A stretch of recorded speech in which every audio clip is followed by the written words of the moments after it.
3, 2, 1. Okay, the Band-Aid has been ripped off. I have things to say. I have thoughts that have been stewing. And the first thought on my mind is bothering me. And it's the way that the Ben Johnson thing is looking. Now, there has been no foul play. He did nothing wrong. The league did nothing wrong. And what happened in Detroit happened with other coaches. Cliff Kingsbury also had interviews. But you're telling me that one of 32 positions in the entire world opened up, your dream job, that would include a salary about 7 times your current salary, and you have an interview for it, but you also have the biggest job delivery of the year coming up. It is human nature to be distracted by one of those things. You're not going to be able to put everything into the Lions game plan, the offensive game plan, or the defensive game plan, because both of our coordinators are interviewing for head coaching jobs during the week of the divisional round of playoffs. I know. Cliff Kingsbury also interviewed. This is not a reason why the Lions lost. There are many reasons why the Lions lost. All the little things add up, though. And if we were able to mitigate all of these little things, then maybe the game would have been different. And obviously the game's not going to be different now. We can't go in the past. But I want to talk about that game because I loved that Lions season. It was fun. And this is the only way we can still connect with that team, with that season, is to bitch and complain. And that's what sports are. It's 5:34 on a Tuesday. So I'm going to spend some time bitching because it's fun to hypothesize. Why not just lock all teams, like in all fantasy football leagues? Nobody can do anything while the playoffs are going on. You lost? Great. Stew in your failure. Watch all the playoff teams. You can't hire anybody. No moves can be made until the Super Bowl. Once the Super Bowl's over, it's open season. The NCAA and the NFL should trade commissioners for a day. There's like a thought that it's easier to be an aunt or a grandma sometimes than a parent. So just, instead of being the commissioner of the NFL, just be the commissioner of college football for a week and push the transfer portal date back, or, reorganize the seeding of the college football playoffs, or start the season at a different time so your playoff schedule doesn't intermix with the NFL playoff schedule, or, push the hiring of head coaches back to the end of the Super Bowl. It just bugs me, and it wasn't the reason why we lost, but you can't tell me that it didn't come into play at all. And it just seems dirty that he's parading around with Chicago. Good for him, he's excited. But it feels like you were in a relationship, the best relationship in your life. You were talking about marriage. All your friends and families compare, say, wow, what a great relationship. They're so good together.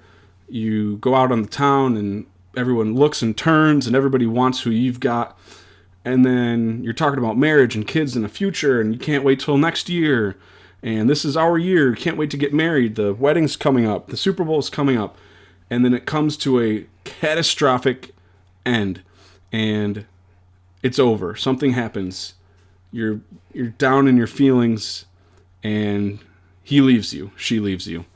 And you're just sitting there like, why? What happened? What could I have done differently? Could we have not scheduled these interviews during divisional round playoffs? And you're sitting there and you're trying to get over it. You're thinking of all the good times. You're trying to think of it'll be okay. Next year will be even better. I was too good for them. And then a couple days later, a couple Instagram posts are floating around and your ex has now got a new relationship going on real quick. And turns out it was your neighbor right down the street. That wouldn't sit. I mean, everyone knows it. It just stings. It's salt in the wound. It sucks. It's fair play. It is what it is. It just sucks. That's all it is. It's lame. It sucks. It sucks to see him super excited and happy in the office, and we're sitting here.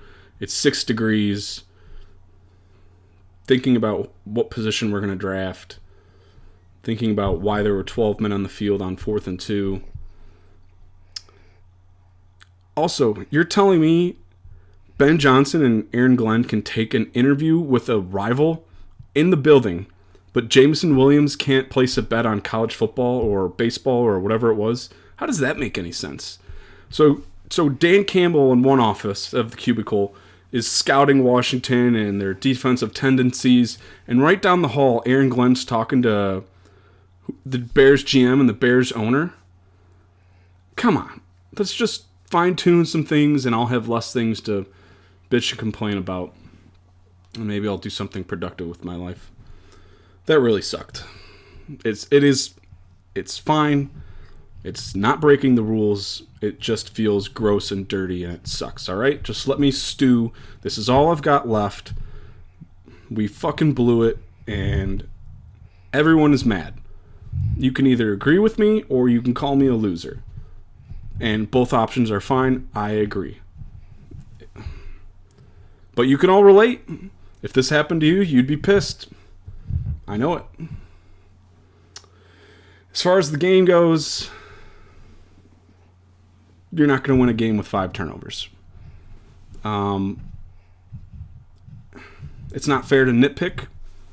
One decision did not lose that game. It was a multitude of things. And in all honesty, I said the key to the game for Washington... Well, actually, I said the key to the game for the Lions was to let your offense run wild like they have all year to put pressure on Washington's offense. And they flipped the script. Jane Daniels was perfect. He had an above 70% completion rating. No pressure, which nobody's surprised by. And when we blitzed, we got burned. They diagnosed, or they showed you that breakdown of the bubble screen on the left side perfectly. We had 3 guys and we blitzed one, and now we're at a huge disadvantage, and we've got to make a great play to stop that from happening, and we couldn't. We rolled the dice and we lost. Yeah, so we have peppers too. How did you hear me? 'Cause? Aren't you recording? Yeah. Sorry. That's okay. One decision didn't make or break the game, but when they all add up, it sure makes or breaks the game. Why not bitch and complain some more? I hate the receiver pass, the wide receiver JMO reverse pass. I'm going to bitch and complain about the trick plays when they don't work, because it's the opposite side of the coin, okay? 2 sides of the same coin. And the reason why we're all so excited and pumped when those trick plays work is because they shouldn't, because the risk is so high. The reward is still a touchdown. The reward for scoring on a trick play is the same as it is as a handoff up the middle. And when you're 15-2 with the weapons that we have, we don't need to run trick plays. I get it, it's fun and it's cool. In the regular season, when the stakes are if you lose, get them next week. But in the playoffs, I don't want to run these high-risk plays. And a JMO pass is a high-risk play. He's never thrown the ball in the NFL. We did run that play before, and JMO didn't throw it. I know that when that play is called, it's probably said a million times, if he's not open, don't throw it. But you know what? If I give my kid a pair of scissors and say, do not run with these, and he trips and cuts himself, I'm at fault. So it's Ben Johnson's fault. It's Dan Campbell's fault. I get it. I'm bitching and complaining, and everyone's going to say you can't bitch and complain if you're hooting and hollering when it works out.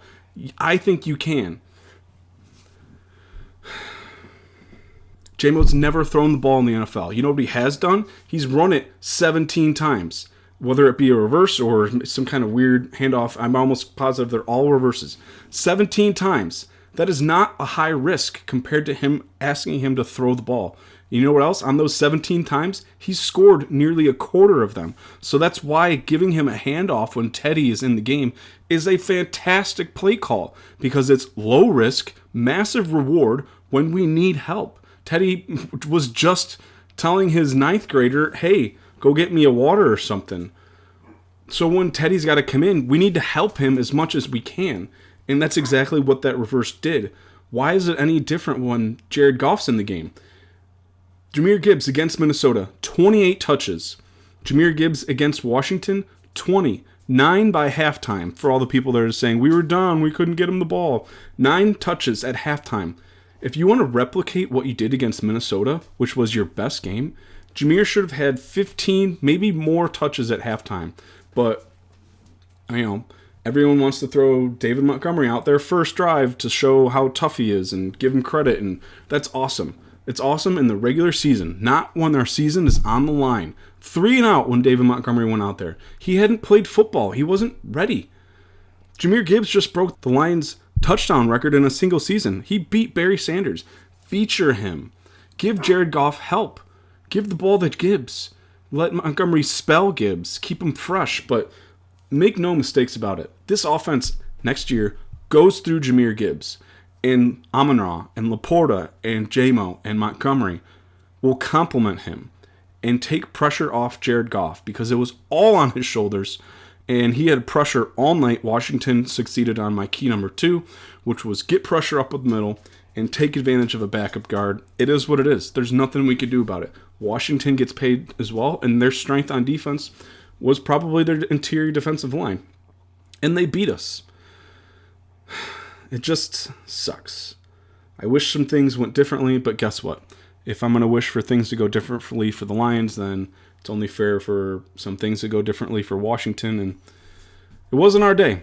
The Lions had to play perfect, and they didn't. And they aren't going to play perfect in the playoffs.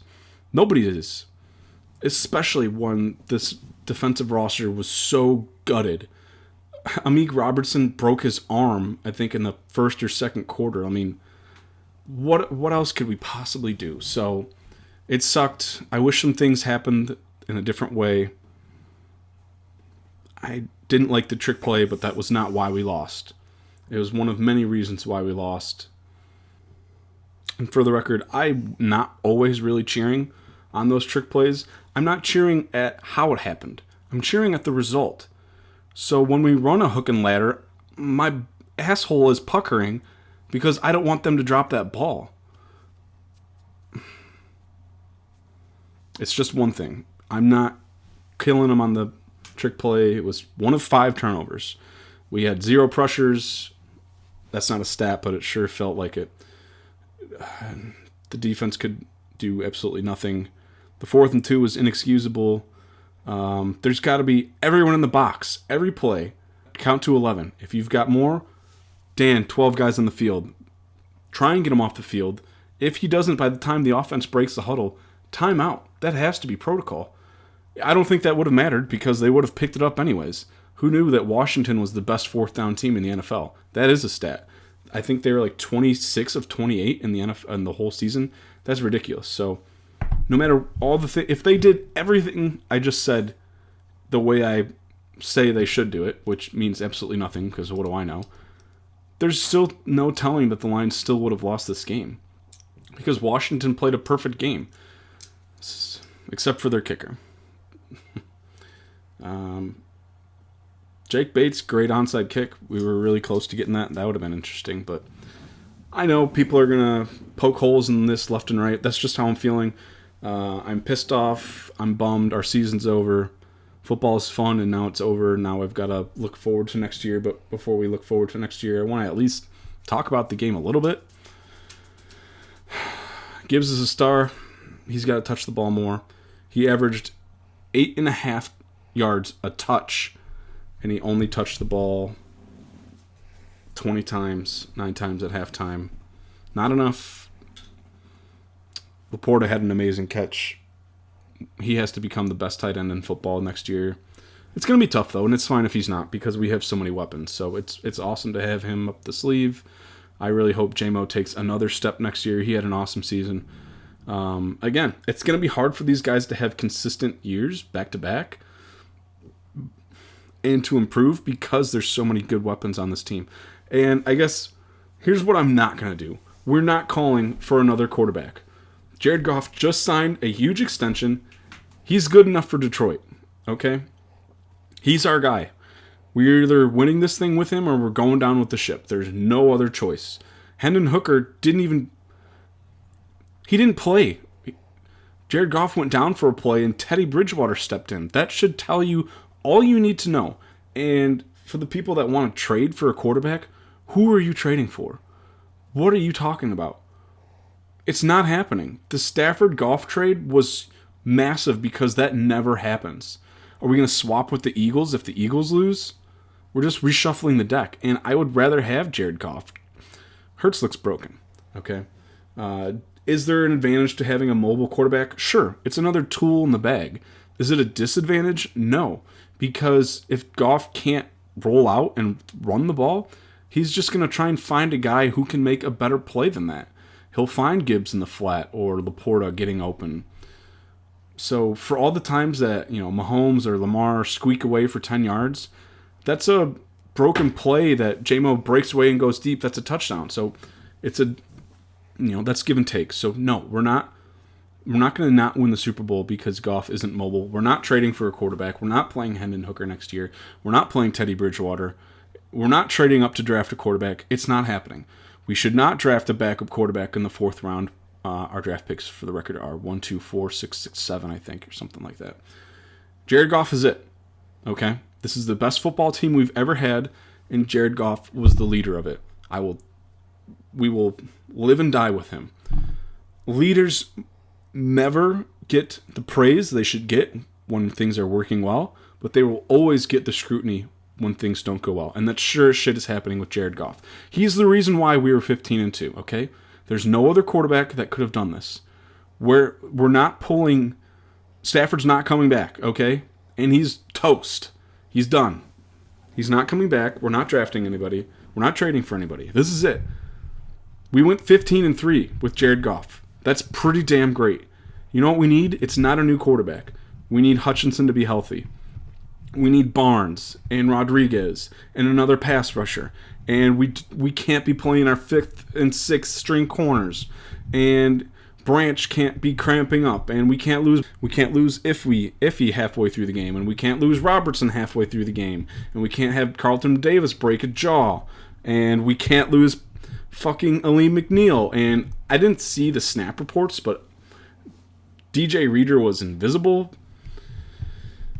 The draft is defense, defense, defense. I was not thinking that was going to be the talking point this offseason, but here we go. Detroit loves the draft, so I'll be all in. It's got to be a pass rusher, first round.